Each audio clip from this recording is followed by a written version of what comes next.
Hey boys and girls, welcome back to Mr. Anello's Tiny House and Tiny Keyboard Theory Lesson number 7. Yes, we've made it all the way to number 7. Hope you're having a great day. It's a wonderful day here. Almost 80 degrees, sunny most of the time. Very nice, a little breezy, but great spring day. Enjoy it because I know here, Thursday and Friday, we're going to be back in the 40s with lows in the 20s. That's called April in Wisconsin.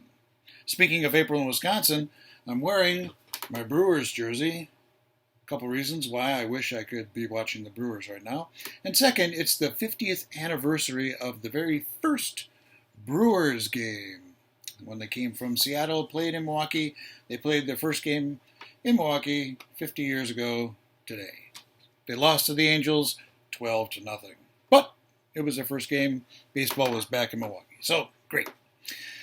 Yesterday we talked about doing exercises with circle of fifths and dominant seventh chord, so I hope that's going well for you.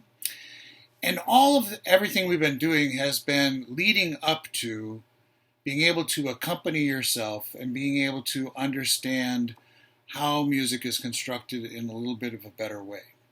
And what we're going to look at today is actually some music. And I'm going to turn things here and kind of get this.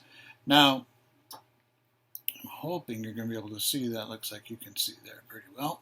Okay, so some of you may have never seen music that looks quite like this.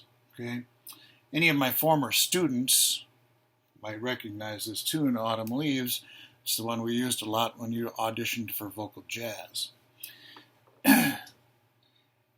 This is out of what's called a fake book.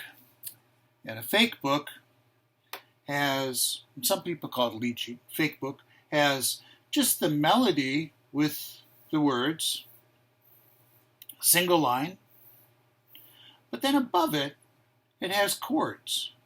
And now every fake book's a little bit different. Some might have guitar tablature.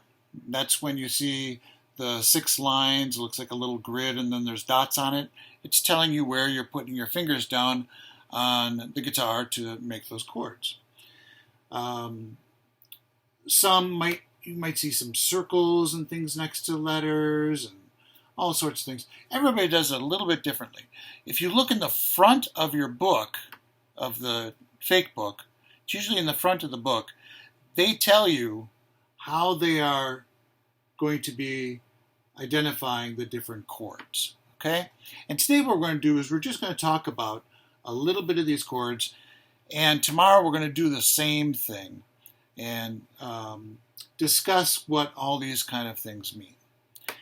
Because right now I've only talked to you really about 2 different types of chords. I've talked to you about just regular major chords, the 1, 3, 5, do, mi, so. And then I've also talked to you about adding a 7th to that. And if I make that that way, stack it all up. So that's the only thing that we've talked about so far. But there's a lot more different chords that we have to learn when we're looking at this, okay? So what I'm going to do, those of you who are doing this on Facebook, I'm going to do a PDF of this song and put it there as a file that you can download. Those of you on YouTube, I'm not exactly sure I can do this yet. I think I might be able to put a link to a Google Doc, but I'll have to ask my bright 16-year-old son exactly how to do that. So I'll get back to you tomorrow on that one, okay? But I'm going to pull this up a little bit more to see if you can see. Sorry I don't have the greatest camera work in the world, but I think you should be able to figure this out a little bit. So we're going to take a look. First of all, we see this melody, and I think some of you know this melody.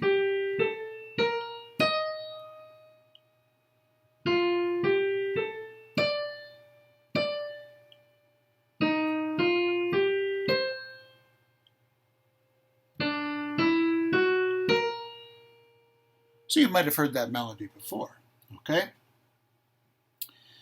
But what we're going to learn to do is play a little accompaniment while being able to sing that line, okay?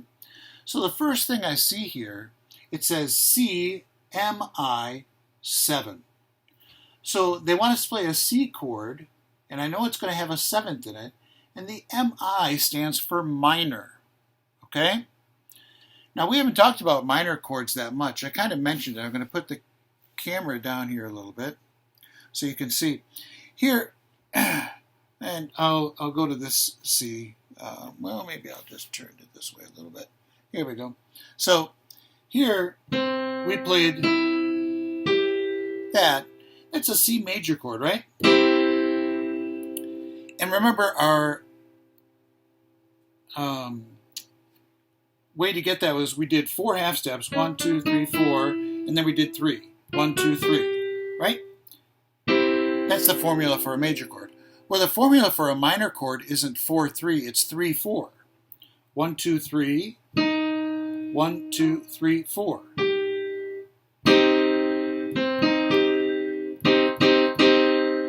So basically what I'm doing is I'm taking my middle finger, I'm taking that middle finger of my right hand here, and I'm moving it down a half step, okay? So instead of playing an E in C, I'm going to play an E flat. I think you can probably hear that difference between major and minor. Okay? So, that's what they're asking us to do. They're asking us to play a C minor 7. So let's figure out how to do that. We were playing a C7, right? To start all of our exercises. We played C with our pinky. Then we played a B flat, which was the 7th. Then we played E, which was the 3rd. And then we played G with our pinky, which was the 5th. But they're asking us to play C minor 7, so we're going to take our pinky here and move it here. And you've heard that chord a lot in your life. That minor 7 chord. Okay? So that's how you would make a C minor 7 chord, or any minor 7 chord. You would just take, when we're doing it, take your middle finger and move it down a half step. Okay? All right. Let's take a look at the next one here. The next one here is F7. F7. Well, we did 7th chord, right? So come down here, and we have F, E flat is the 7th, A, and C. There you go. That one's an easy one. All right. Now here's a new one. Let's take a look at this next one. Next one. It says B flat MA7. B flat MA7. So we know it's going to be B flat is my root, and it's going to have a 7 in it. MA is standing for major. Now you're going to say, uh-oh, wait a minute there, Mr. Anello. Over here, it said minor, and it told me to make a minor 3rd. Take the 3rd down and make it minor, right? Well, shouldn't that tell me to make the 3rd major? And isn't the 3rd already major in a B flat 7 chord? And the answer is yes. So that means that the major here is not referring to the 3rd. It's actually referring to the 7th. Okay? So whenever you see B flat major 7, it's assuming that the 3rd is already in the major position, and it's asking you to make the 7th major. Now, how the heck are we going to do that? Well, let's go back down here and take a look. If you remember B flat, I play a B flat, and then an A flat for the 7th, and then an F. I don't think you can see all the way there. Sorry about that. I'll move. And then a D, and then an F. Okay? Okay. So, having those down, it's a B flat 7. but it's asking me to make it a major 7. Well, remember when we learned how to make 7 chords, we went from the octave, and I asked you to go down a whole step, which is 2 half steps.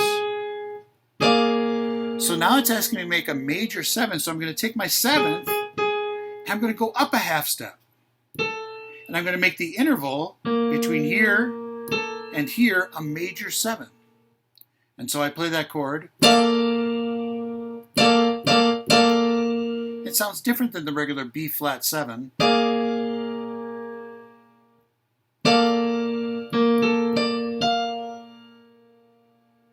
Okay?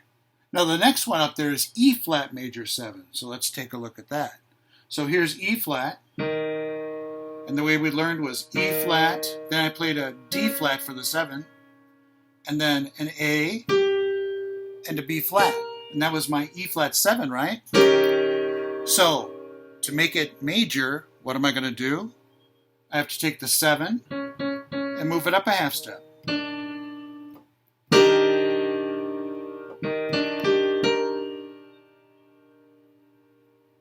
Okay?